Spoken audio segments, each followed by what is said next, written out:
ہمارے ہاں ایک یہ بھی سوچ پائی جاتی ہے کہ ہم لوگ ثواب کے معاملے میں بھی سٹیٹس کا بڑا لحاظ کرتے ہیں۔ مثال کے طور پر کسی مسلمان بھائی کی عیادت کرنا، یہ ویسے تو بڑی فضیلت والا کام ہے۔ اگر ہم اس کو اپنے معاشرے میں دیکھیں تو سب سے پہلے یہ دیکھا جاتا ہے جی جس کی عیادت کے لیے جانا ہے وہ بندہ ہمارے سٹیٹس کا ہے یا نہیں۔ جیسے اگر کوئی نوکر بیمار ہو جائے تو سیٹھ صاحب اس کی عیادت کرنے میں شرم محسوس کرتے ہیں۔ اگر کوئی ملازم بیمار ہو جائے تو مالک جو ہے وہ اس کی عیادت کرنے میں اپنی بے عزتی محسوس کرتا ہے، لیکن وہ مسلمان ہے، رب العالمین کی پاک بارگاہ میں اس کا بڑا مقام و مرتبہ ہے۔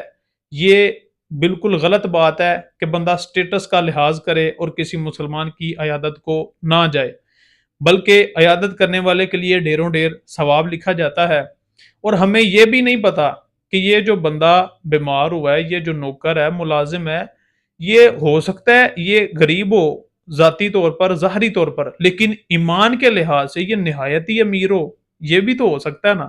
لیکن ہم ہے کہ ہم سٹیٹس کا لحاظ کرتے ہیں، ہم اس طرح ثواب سے محروم رہ جاتے ہیں۔ مسلمان کی ذرا شان دیکھیے، حدیث پاک میں بیان کیا گیا کہ اللہ پاک بروز قیامت بندے سے سوال کرے گا کہ میں بیمار ہوا تو نے میری عیادت کیوں نہ کی؟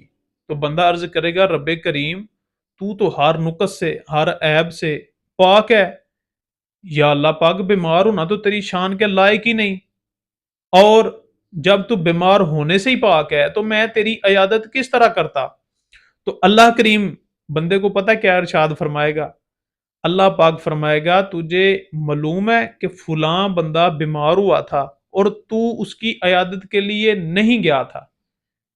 سبحان اللہ، بندہ بیمار ہوا اور تو اس کی عیادت کے لیے نہ گیا، رب کریم ارشاد فرمائے گا کہ اگر تو وہاں جاتا تو وہاں ضرور میری رضا کو پاتا۔